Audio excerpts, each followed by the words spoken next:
నమస్తే. ప్రస్తుతం మన స్టూడియోలో ప్రముఖ ఆధ్యాత్మికవేత్త, జ్యోతిష వాస్తు పండితులు, లలితాదేవి ఉపాసకులు బ్రహ్మశ్రీ నానాజీ పట్నాయక్ గారు ఉన్నారు. గురువుగారితో మాట్లాడతాం. నమస్కారం గురుగారు. శ్రీమాత్రే నమః. సో 2026 ఓవరాల్గా జనవరి నుంచి డిసెంబర్ వరకు వృషభ రాశి వారి పరిస్థితి ఏ విధంగా ఉంటుంది? కలిసి వచ్చే సంవత్సరం అనుకోవచ్చా, లేదంటే ఇబ్బందికర పరిస్థితులు ఏమైనా ఉంటాయా? ఓవరాల్గా ఎలాంటి జాగ్రత్తలు తీసుకోవాలి వీళ్ళు? ఒకటేనండి, ఇక్కడ 2026 సంవత్సరంలో మేజర్ ప్లానెట్స్ ఎక్కడ ఉన్నాయి? ఎందుకంటే మనకి సంవత్సర ఫలితాలు చెప్పేటప్పుడు ఎప్పుడు కూడా జీవకారకుడైన గురువు, అంటే ఫ్రూట్స్ ఇచ్చేటువంటి గురువు, కర్మనందించేటువంటి శని, కాలానికి మోక్షానికి కారకులైనట్టు మనం ఒక ప్రయత్నం చేస్తున్నాం ఆశతోనే. దానికి రాహువు, మనం కొన్ని కంప్లీట్ అయిపోవాలంటే కూడా కేతువు, ఆటంకాలు కరగకుండా ఉండాలంటే కూడా కేతువు అనుగ్రహం కావాలి. వీళ్ళ యొక్క గ్రహస్థితులు బట్టి ఈ యొక్క అంశం నేను చెప్తుంది, నేను ఇప్పటికీ కూడా చెప్పిస్తుంది సాక్షాత్ లలిత అమ్మవారిగా భావిస్తూ. ఫస్ట్ ఆఫ్ ఆల్ ఇక్కడ ఏంటంటే మీకు అంటే ఈ యొక్క రాశి వారికి జనవరి 1వ తేదీ నుంచి 2026 సంవత్సరంలో ఒక 6 నెలల పాటు దాదాపు, అంటే జనవరి నుంచి జూన్ వరకు, ఆల్మోస్ట్ జూన్ స్టార్టింగ్ వరకు గురువు 2లోనే ఉంటాడు. ఈ లగ్నానికి శుభుడైనా పాపైనా కానీ గురువు అక్కడ ఉన్నప్పుడు ధనస్థానంలో ఉన్నందుకు ఏదో ఒక రూపంలో వీళ్ళకి ధనం అనేటువంటిది ఏదో రూపంలో వస్తూనే ఉంటుంది. ఇక్కడ ఓన్లీ గురువు ఒకటే కాకుండా మనకి లాభస్థానంలో శని, ఇది కూడా ఒక రకంగా చెప్పాలంటే మంచిదే. ఎందుకంటే మనకి ఎప్పుడైనా సరే శని లాభంలో కానీ, లేకపోతే 3వ స్థానంలో కానీ, 6వ స్థానంలో కానీ, ఇలా 11వ స్థానాల్లో కానీ, లాభం అంటే 11వ స్థానంలో కానీ ఉన్నప్పుడు ఆటోమేటిక్గా కొంతవరకు ఫేవర్గా ఉంటుంది, కాలం అనుకూలిస్తూ ఉంటుంది. కాబట్టి ఇక్కడ ఫైనాన్షియల్గా అయితే మంచి గ్రోత్ ఉంది, దానిలో ఎటువంటి సందేహం లేదు. కానీ మరి జూన్ నుంచి మనకి గురువు మారిపోతాడు కదా. గురువు మారినప్పుడు ఇచ్చే రిజల్ట్స్ ఏమిటి? మరి ధనయోగం తగ్గిపోతుందంటే కాదు. ఉన్న ప్రదేశంలో కాకుండా ఇతర ప్రదేశాలకు వెళ్ళడం ద్వారా ధనయోగం పెరుగుతుంది. ఎందుకు అంటే ఇక్కడ మనకి గురువు 3లోకి మారినప్పటి నుంచి 2 విషయాలు పాజిటివ్గా ఉంటాయి. ఒకటి, ఏదైనా ఒక అగ్రిమెంట్ కూర్చొని మాట్లాడుకొని, ఏదైనా గతంలో ఏదైనా సమస్యలు ఉన్న అన్నదమ్ములతో కావచ్చు, బంధువర్గం వారితో కావచ్చు, జూన్ నుంచి బాగుంటుంది వీరికి 2026లో. అలాగే అక్కడ 3లో ఉండే గురువు 7వ స్థానాన్ని చూస్తాడు. ఎప్పుడైతే 7వ స్థానాన్ని వీక్షిస్తాడో, అదేవిధంగా లాభస్థానాన్ని వీక్షిస్తాడో, ఇక్కడ వివాహం కోసం చేసే ప్రయత్నం ఫలిస్తుంది జూన్ నుంచి వీళ్ళకి, ఈ యొక్క మేషం వారికి. లాభస్థానాన్ని కూడా చూస్తాడు కాబట్టి వ్యాపార సంబంధించినటువంటి అంశంలో కూడా వీళ్ళకి బాగుంటుంది అని చెప్పచ్చు. ఓకే, అది. ఇక మరొక విషయం ఏంటంటే ఇక్కడ మరి వీళ్ళ యొక్క 4వ స్థానంలో కేతు ఉన్నాడు కాబట్టి కొంచెం విద్యార్థులకి తెలియని కొన్ని ఆటంకాలు ఏర్పడ్డము. అలాగే మరొక విషయం ఏంటంటే ఇక్కడ గమనించినట్లయితే పంట పొలాలు అవి పండిస్తూ ఉంటారు. అటువంటి వారికి అటువంటి విషయాలలో కొంత జాగ్రత్తగా ఉండడం అనేటువంటిది ఇక్కడ చూసుకోవాలి. అలాగే మరొక విషయం ఏంటంటే ఇక్కడ 4వ స్థానంలో ఎప్పుడైతే కేతు ఉన్నాడో, ఈ కేతువు యొక్క ప్రభావం ఏదైతే ఉందో ఇది పర్టికులర్గా ఏంటంటే వీరి గృహంలో నిత్యము గనక గణపతి యొక్క ఆరాధన గనక చేసుకున్నట్లయితే ఖచ్చితంగా బాగుంటుంది, అందులో ఎటువంటి సందేహం లేదు. అయితే ఇక్కడ ఈ ఎప్పుడైతే కేతువు 4లో ఉంటాడో ముఖ్యంగా వీలైనంత మటుకు గణపతి ఆరాధన చేయడం, గణపతి ఆలయాలకు వెళ్ళడం చేస్తూ ఉండాలి. కన్స్ట్రక్షన్స్ అవి ప్రారంభించుకునేటప్పుడు అసలు మొత్తం డబ్బు ఉందా లేదా, కొంతమంది చూడండి ఏదో కొన్ని డబ్బులు స్టార్ట్ చేసేసి ఇంకో వ్యక్తి మన దగ్గరికి ఇవ్వాలి కదా అని ఇచ్చేస్తాడు, ఈ నెలలో ఇస్తా అన్నాడు, అంతట్లో ఈ డబ్బులతో స్టార్ట్ చేద్దాం అనేసరికి వాడికి కూడా ఇది ఆగిపోద్ది. 4లో కేతు ఆటంకాలకు కారకుడు కదా. అందుకని విద్యా సంబంధించిన విషయంలో, గృహ సంబంధించిన విషయంలో, వాహనాలు నడిపేటప్పుడు ఈ సంవత్సరం ముఖ్యంగా జాగ్రత్తగా ఉండాలి. Okay, right. ఈ కేతు ఆల్మోస్ట్ 1/4 అంటే ఒక 80% ఈ ఇయర్లో ఒక 80% లాస్ట్ నవంబర్ డిసెంబర్ టైంలో జరిగిపోతాడు యాక్చువల్గా. బట్ ఏదైనా కానీ ఈ సంవత్సరం కొంచెం ఈ ప్రాపర్టీస్ విషయంలో జాగ్రత్తగా ఉండాలి. ఇంటికి దూరంగా ఉండవలసిన పరిస్థితి కూడా వస్తూ ఉంటుంది 4లో కేతు ఉన్నప్పుడు, ఉంటేనే మంచిది కూడా చెప్పాలంటే.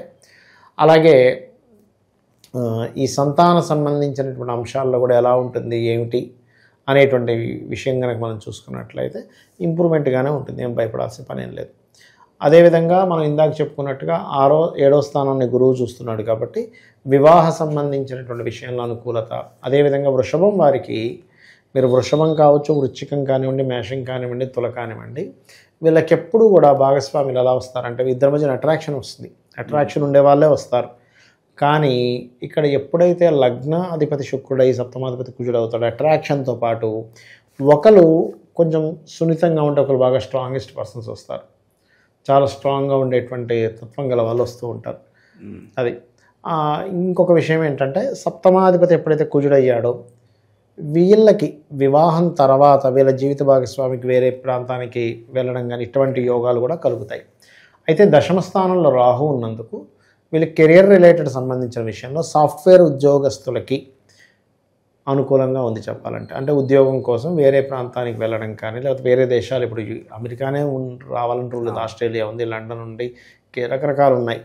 అటువంటి ప్రదేశాలకు వెళ్ళినట్లయితే వీళ్ళకి ఉద్యోగ సంబంధించిన విషయంలో, అందులో ముఖ్యంగా సాఫ్ట్వేర్ రిలేటెడ్, లేకపోతే డయాగ్నోస్టిక్ రిలేటెడ్, రీసెర్చ్ రిలేటెడ్ ఇట్లాంటివి చేసేటువంటి వారికి మంచి అనుకూలత అయితే ఖచ్చితంగా ఉంటుంది. అందులో ఎటువంటి సందేహం లేదు, గుర్తుపెట్టుకోండి.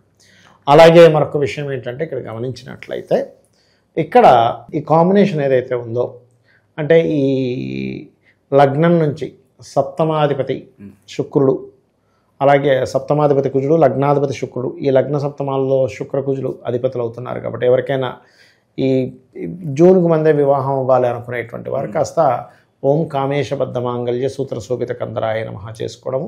అలాగే జూన్ తర్వాత ఎలాగో వీళ్ళకి సప్తమ స్థానం వైపు గురువు దృష్టి ఉంటుంది కాబట్టి కుజరాశుల మీద లగ్నంలో ఉండి శుక్ర కుజులు రెండు యాక్టివ్ అవుతాయి. అయితే ఇక్కడ ఏంటంటే మనకి దశమంలో రాహు ఉన్నందుకు పర్టికులర్గా ఈ నైట్ డ్యూటీస్ చేయడము, లేనట్లయితే విదేశీ సంబంధించినటువంటి ఉద్యోగ అవకాశాలు వీళ్ళు చేజిక్కించుకోవడం ఇలాంటివి ఉంటాయి. కాకపోతే రాహు మాయాకారకుడు కాబట్టి ఎవరైనా ఉద్యోగం ఇప్పిస్తాను మీరు ఇన్ని లక్షలు కట్టండి అంటే మాత్రం కొంత జాగ్రత్తగా ఉండాలి. దీంతోపాటు దుర్గాదేవి యొక్క ఆరాధన కనుక వీళ్ళు చేసుకున్నట్లయితే ఈ 2026 సంవత్సరంలో అతి త్వరలో వీళ్ళకి ఉద్యోగ అవకాశాలు రావడం జరుగుతాయి. అలాగే లలితా సహస్రనామాల్లో ఓం మాణిక్య మకుటాకార జానుద్వయ విరాజితాయే నమః, ఈ నామం అద్భుతంగా పనిచేస్తుంది వీరికి. ఓకే.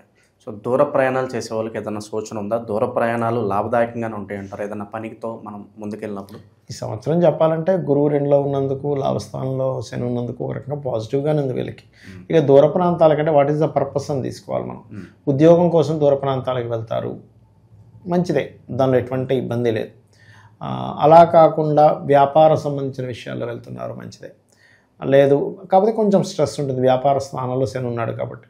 మరలా సంతానం కోసం చేసే ప్రయత్నాలు కూడా ఫలిస్తాయి, కాకపోతే కొంచెం ప్రయత్నం ఎక్కువగా చేయవలసిన పరిస్థితి ఉంటుంది. But good. ఓకే. ఈ ఇల్లీగల్ అఫైర్స్ ద్వారా ఆ టెంప్టేషన్స్కి లోన్ అయ్యి కాస్త వైవాహిక జీవితంలో ఇబ్బందికర పరిస్థితులు ఉన్నాయి వీళ్ళు ఎదురు చూసే అవకాశం? ఒకటేనండి, అఫైర్స్ అనేవి వీళ్ళకి ఇప్పుడు వాళ్ళ పర్సనల్ చార్ట్లో ఉంటే మనం ఏం చేయలేము అది. బట్ ఇప్పుడు కంటే కూడా ఒక 2 years తర్వాత ఏలినాడు శని ప్రారంభం అవుతుంది, ఒక 2 ఏళ్ల తర్వాత. అప్పుడు నీచ స్థానంలో 12వ స్థానంలోకి వచ్చినప్పుడు ఎప్పుడైనా సరే ఎవరైనా జన్మజాతకంలో వాళ్ళు అఫైర్స్ పెట్టుకుంటున్నారంటే వాళ్ళకి 12వ స్థానం పాడవుతుంది, వాళ్ళ ప్రమేయం లేకుండా అఫైర్స్లోకి వెళ్ళిపోతారు. సో అప్పుడు వాళ్ళకి ఖచ్చితంగా దాని ప్రభావం ఉంటుంది. ఓకే. సో ఓవరాల్గా ఈ ఇయర్లో శక్తివంతమైన ఆలయాలు దర్శిస్తే బాగుంటుందంటే ఏం చెప్తారు? అలాగే విశేషంగా ఎటువంటి దైవారాధనలో ఉండాలి సంవత్సరం అంతా కూడా? పద్మనాభ ఆలయాన్ని దర్శించడం మంచిదండి వీరికి.